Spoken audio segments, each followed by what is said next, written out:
গিরিশচন্দ্র উচ্চ বিদ্যালয়ের দ্বাদশ শ্রেণীর প্রিয় ছাত্রছাত্রীরা, আজকে আমরা asleep in the valley Arthur র্যাবোর লেখা যে কবিতা তার সেকেন্ড স্ট্যাঞ্জা থেকে আলোচনা শুরু করব।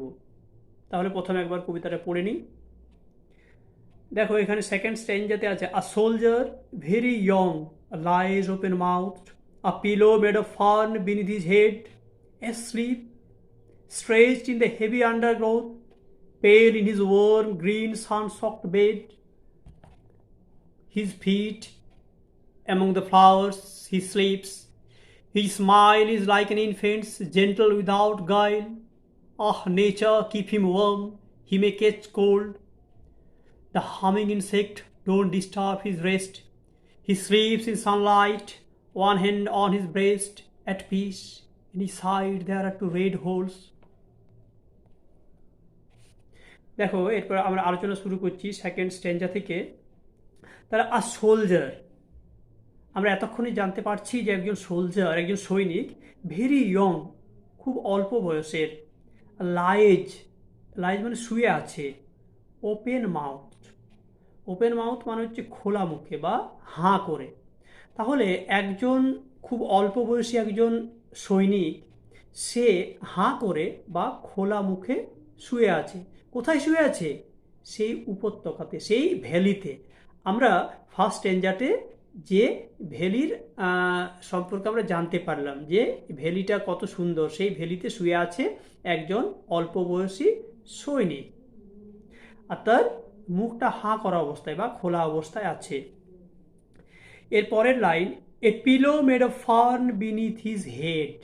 এ পিলো, তাহলে সেই যে শুয়ে আছে, পিলো মানে বালিশ, একটা বালিশ আছে। সেই বালিশটা কিসের? মেড অফ ফার্ন, ফার্ন গাছ, সেই ফার্নের বালিশ। বিনিথ মানে নিচে, হিজ হেড তার মাথার নিচে আছে একটা বালিশ, এবং সেটা ফার্ন গাছের বালিশ। তাহলে সে ফার্ন গাছের বালিশ আছে তার মাথার নিচে। অ্যাসলিপ, সে ঘুমন্ত, সে ঘুমিয়ে আছে। স্ট্রেচড ইন দ্য হেভি আন্ডারগ্রোথ, তাহলে এখানে আন্ডারগ্রোথ মানে হচ্ছে বুশেস অ্যান্ড প্ল্যান্টস, ঝোপঝাড়। তাহলে দেখো, সে কিন্তু ঘুমিয়ে আছে কোথায় না, হেভি, হেভি মানে ঘন, তাহলে ঘন ঝোপঝাড়ের উপর সে তার শরীর এলিয়ে শুয়ে আছে। সে অ্যাসলিপ, সে ঘুমিয়ে আছে। Pale in is own green sunsoaked bed, pale তাকে ফ্যাকাশে দেখাচ্ছে। পেল মানে হচ্ছে ফ্যাকাশে বা বিবর্ণ। তাহলে এখানে আমরা কিছুটা ইঙ্গিত পাচ্ছি, তাহলে সেই সৈনিকটি কি বেঁচে আছে? কারণ সে এই ঝোপের মধ্যে শুয়ে আছে।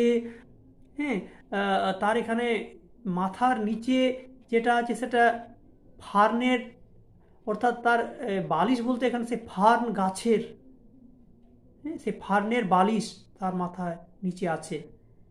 অর্থাৎ আসল যে প্রকৃত বালিশ তার মাথার নিচে নেই, ফার্ন গাছের বালিশ তার মাথার নিচে আছে।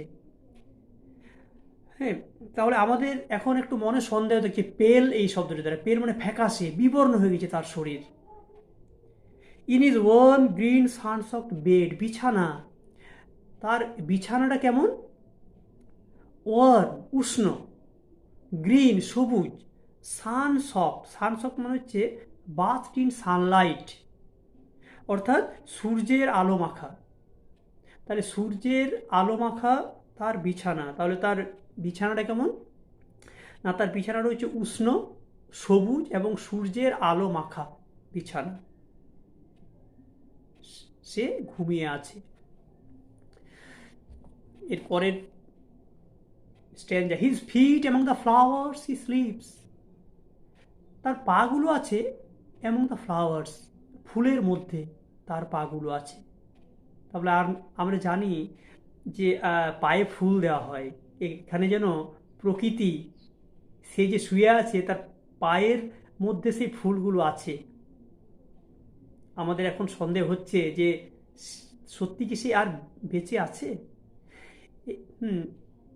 এরপর, হি smile is like N infant gentle without guide, এবং তার হাসি, সে যেন হাসছে, তাহলে তার এই যে হাসিটা is like N infant, infant মানে চাইল্ড লাইক, শিশুর মতো তার হাসি। তাহলে সত্যি কি সে হাসছে? এটা একটা আইরনিক্যাল, হ্যাঁ, এটা একটা শ্লেষাত্মক। কারণ আমরা অলরেডি বুঝতেই পারছি যে সে সৈনিকটি আর বেঁচে নেই। কারণ কি না, পেল, তারপরে হিজ ফিট এবং দ্য ফ্লাওয়ার্স, এইসব শব্দের দ্বারা। তাহলে তার হাসিটা মনে হচ্ছে যেন একটা শিশু সুলভ হাসি, জেন্টেল, শান্ত, উইদাউট গাইল, ছলনাহীন। তাহলে ছলনাহীন, নিষ্পাপ, শান্ত হাসি তার, শিশুর মতো। আহ নেচার কিপ হিম ওয়ার্ম, হি মে ক্যাচ কোল্ড। এরপর কবি নেচারকে সম্বোধন করে বলছে, অর্থাৎ প্রকৃতিকে সম্বোধন করে বলছে, প্রকৃতি কিপ হিম ওয়ার্ম, তাকে উষ্ণ রাখো, তাকে গরম করে রাখো। হি মে ক্যাচ কোল্ড, তার ঠান্ডা লেগে যেতে পারে। এখানে আমরা দেখছি যে as the soldier is sleeping under the bare sky, অর্থাৎ যেহেতু এই সৈনিকটি কোথায় শুয়ে আছে? বেয়ার স্কাই, উন্মুক্ত আকাশের নিচে শুয়ে আছে। So there is a chance that he might catch cold, তাই একটা চান্স আছে যে তার ঠান্ডা লেগে যেতে পারে। অর্থাৎ সে যেহেতু উন্মুক্ত আকাশের নিচে সেই সৈনিকটি শুয়ে আছে, তাই তার ঠান্ডা লেগে যেতে পারে। তাই কবি এখানে নেচার অর্থাৎ প্রকৃতিকে বলছে যে প্রকৃতি, তুমি সেই সৈনিকটিকে উষ্ণ করে রাখো, তাকে গরম করে রাখো। এরপরে শেষের stanza, the humming insect don't disturb his rest. তাহলে এখানে হামিং মানে হচ্ছে মেকিং কন্টিনিউয়াস সাউন্ড, গুঞ্জনরত। ইনসেক্ট পতঙ্গ, তাহলে সেই গুঞ্জনরত সেই পতঙ্গগুলো ডোন্ট ডিস্টার্ব হিজ রেস্ট, তার বিশ্রামে ব্যাঘাত করছে না, তার বিশ্রামে ব্যাঘাত ঘটাচ্ছে না।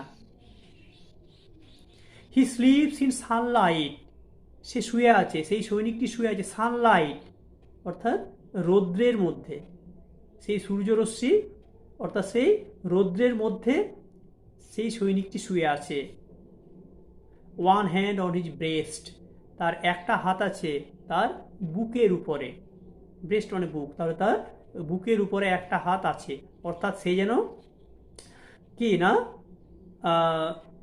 ঘুমিয়ে আছে, খুব শান্তিতে সে ঘুমিয়ে আছে। তার কারণ এরপর অ্যাট পিস, সে যেন শান্তিতে ঘুমিয়ে আছে, তার একটা হাত আছে তার বুকের উপরে।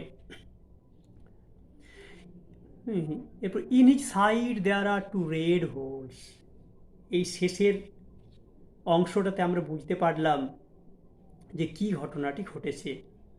ইন হিজ সাইড মানে তার দেহের পাশে, in his side there are two red hole, দুটি লাল গর্ত দেখা যাচ্ছে। তাহলে তার দেহের পাশে দুটি লাল গর্ত দেখা যাচ্ছে।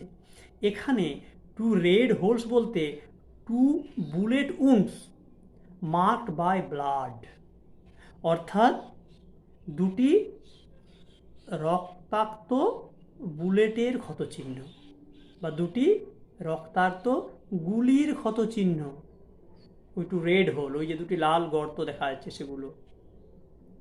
অর্থাৎ কি না, the soldier has been killed in the war with two bullet shots in his sides, অর্থাৎ সেই সৈনিকটি সে যুদ্ধে নিহত হয়েছে কিসের দ্বারা, কিভাবে না, তার যুদ্ধক্ষেত্রে তার বুকে দুটি গুলি লেগেছে এবং সে গুলি লেগে সে মারা গেছে যুদ্ধক্ষেত্রে।